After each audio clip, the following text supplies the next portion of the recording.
So now that we're all registered, we've signed up for classes, and it's the day of the conference. We're ready to get going and learn some great stuff. So we're going to go over a couple of things that'll show you how to use Zoom. Hopefully, we'll have a couple of new things, as well as some best practices and things that'll make the experience a little bit better.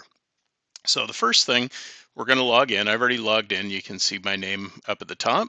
So then I'm going to look for the links in two different ways. One, you can scroll down to the calendar or the schedule and click on one of the rooms that you want to join. And on the day of the conference, you'll notice that the little note saying that the links would be available 72 hours before the conference now has been replaced with the link to Zoom. So we can go ahead and click on this and it'll launch Zoom. The other way to do it, and the way that I would really suggest, is to click on My Schedule. And you'll notice that every class or ceremony or panel discussion that you've signed up for is listed here with the time zone converted to your local time zone and all in order. So that way, if we leave this website open and My Schedule up, as the day progresses, we can just keep clicking on the links. Now for this demo video, I've just enabled this one link for the social room. On the day of the conference, all of these will look exactly like this link with the name of the room and then the Zoom link. You notice that's a link. So we'll go ahead and join the social room that's already in progress. We're a little bit late to it. So let's click on Zoom. Now, you'll notice if you have Zoom installed, you'll see this screen where it'll just say open in Zoom. If you haven't installed Zoom before, I would suggest before the class starts, go to zoom.com, click create an account and download the app, or you can download it here. That'll just make it go a little bit smoother and faster the day of the conference. But I've already got Zoom installed, so I'm just going to click open. You can see it'll open up Zoom. It'll connect, and now we're waiting for the moderator, in this case Slave Joy, to let us into the room. Okay, so she's let us in. You see it's connecting. We're going to join with computer audio. And now you'll notice in this case our microphone's enabled. In some, it may be disabled or muted so that you can't hear us talk. And that's how you control it down here along with the video. Now, right now we're in what's called grid view, where we can see all of the people that have joined. Now, by the time you join a meeting for Thrive, you'll most likely see a full page here of smaller tiles, as well as some numbers down here, or some pages down here at the bottom that you can click through to see everybody. But in this case, we only have 3 of us that are logged in. So there'll only be 3 tiles. Now you can change that right up here where it says view. This is called gallery view. And again, these tiles will continue to get smaller as more of them get added. You can also do speaker view, where it'll show you just the person that's speaking, and then it'll show a line of the smaller tiles along the top or the bottom for one for everybody who's joined. You'll notice that you also have a separate window over here with just the speaker view. You can maximize that and take up your whole screen, or set it back and use both, so you can keep an eye on what everybody in the room is doing, as well as the presenter or the person speaking. Or you can just close this window and just use the gallery view or the grid view. Okay, so we're logged in, we're all set up. So a couple of key features to Zoom. Your mute and unmute button down here. So if we click that, now we're talking, and you'll notice down here that closed captioning is turned on.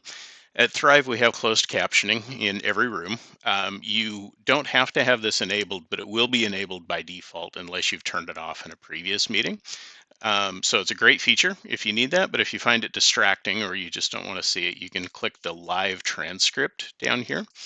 Now, some people will get a little bit confused and think that the meeting's being recorded because it'll say live and it may say live up in the corner.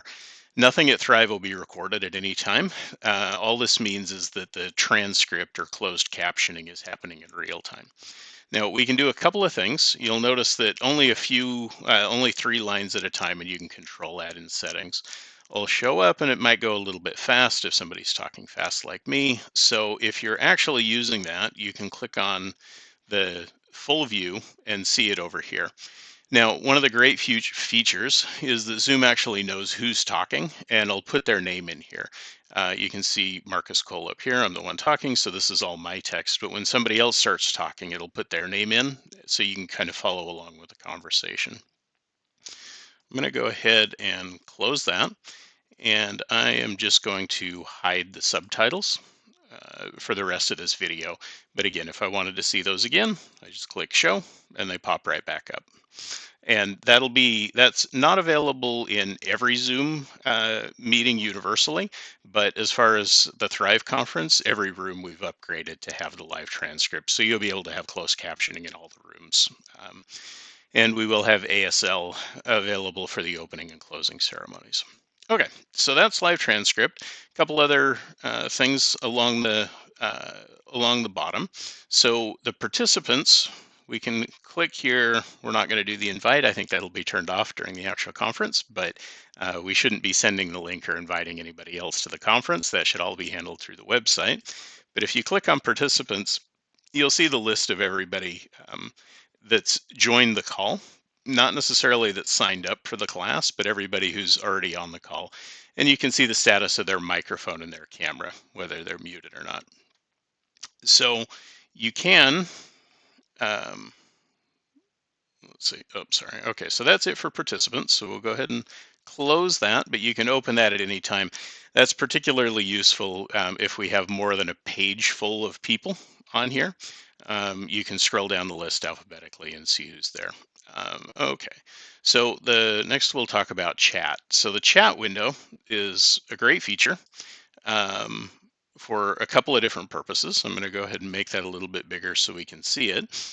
Now, during any one of the classes, the chat will be enabled and you can send a message to everyone. You can see right here, or I can send it to a specific person. In this case, there are only two other people in the room, so we only see two here. But if I wanted to send a message just to the moderator, I would click on moderator Slave Joy here, and I would say, "Hi, I have a question, but I'm shy. Will you read it for me?" And now she's the only one that'll see that message. Nobody else in the room will see it. She can respond to me. The moderators typically have a lot of different people they're talking to and a lot of other things they're doing, so it may take a little time to get back to you. If it does take a few minutes, don't assume that they didn't get the message and keep sending it. Give her a couple of minutes and she'll write back. Now, remember that because I sent a message just to Slave Joy, it says direct message here. The next message I type is automatically going to go to her unless I change it back to everyone or someone else. So just be aware of that, especially if you're messaging back and forth with a few different people. Oh, here we see that Slave Joy's written back to us. Thanks for contribution shortly. All right. Well, thank you. That's great. So right now I'm on everyone. So I could say hi from Seattle, or I can come back and send a message just to Slave Joy and say thanks. All right. One point of etiquette: just because you have the chat feature and you can send chats to individual people doesn't mean that you necessarily should. So think a little bit about what you're going to say. And remember, this is a conference all about education and mental health. It's not a dating site. It's not a chance to tell somebody that you'd like to go out with them, or that you'd like to private message them, or that you like their shirt.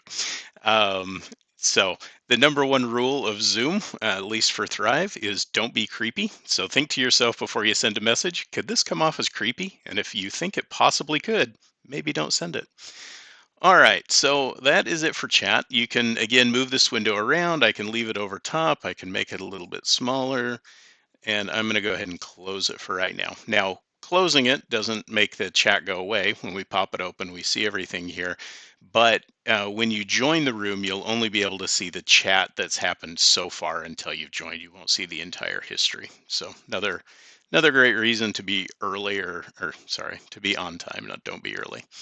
Okay, the next thing that we'll talk about is reactions. So if you click on reactions down here, and this, if you've used Zoom in the past, some things have moved, like the raised hand has moved around a little bit.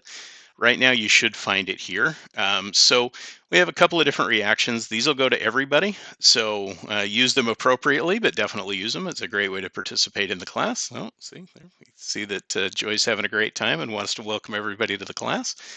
You can clap, and when you do that, it'll pop up here. It'll automatically go away after a certain amount of time, or when you add another emoji. So you can go ahead and use them liberally. It's a great way to participate and make it a great experience. The one different one down here is raise hand. So you can see that I've raised my hand. Now that is a signal for the moderator or the presenter that you have something to say.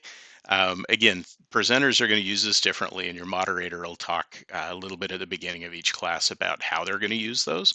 So if, for instance, when we started the meeting, the moderator said, the presenter would like you to jump in at any point during the conference or during the class with questions, just use the raise your hand feature and we'll ask you to unmute your microphone and ask your question.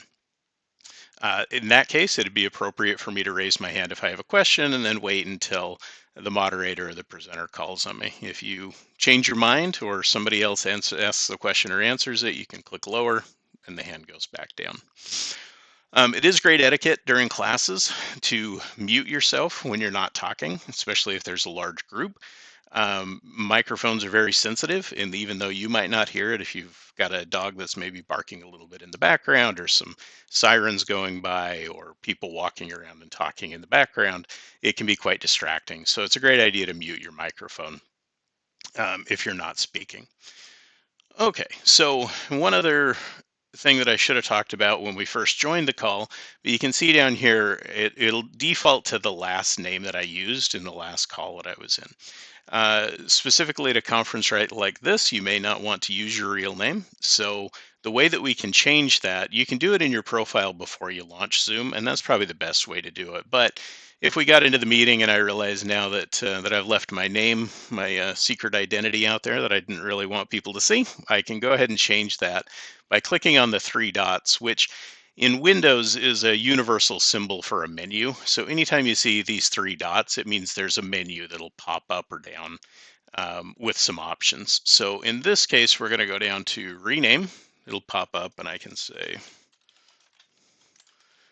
Master Marcus. There we go. Now nobody knows my real identity and we're safe. Now, when I close Zoom and reopen it, that'll be sticky, meaning that Zoom will keep that until I reset it again. So for the rest of the conference, I'll be Master Marcus. A couple other things you can do down here. You can start the video and unmute the microphone, same as these buttons down here. It's just a different way to do it. You can go to full screen. I have two monitors set up, which is why I have these options. I can edit my profile picture. So you can see Joy and I both have a profile picture. John Doe does not. So if we wanted to change that, we just click edit profile picture and it'll give us the option to put a new picture in place. All right, and then a couple other things down here. Hide non-video participants. You can see none of us have our video on, but if we were in a large room and a few people did, we could click that and it'd only show us people with a video on. All right. So, oh, and then hide self-view. Sorry. When I turn my camera on, you'll see a little picture of me down here or a little video of me. So I know if I need to comb my hair or change the lighting in the room or something like that, you can turn that off if you don't want to watch yourself during the whole conference. Okay, so I think that covers the majority of the features that I wanted to go through in Zoom.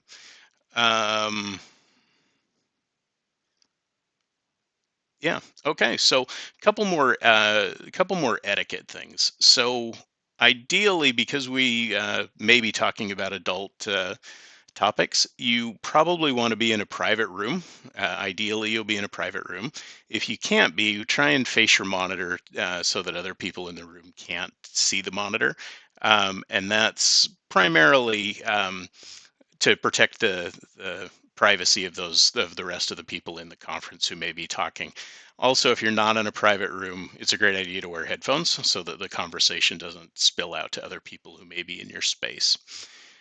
If you are going to have your camera on, which is great if it's appropriate for that class, definitely adds to the community feel and makes people feel like they have a better connection to you. So I would definitely recommend turning on the video if it's appropriate, and your moderator will go through that when you first join the class.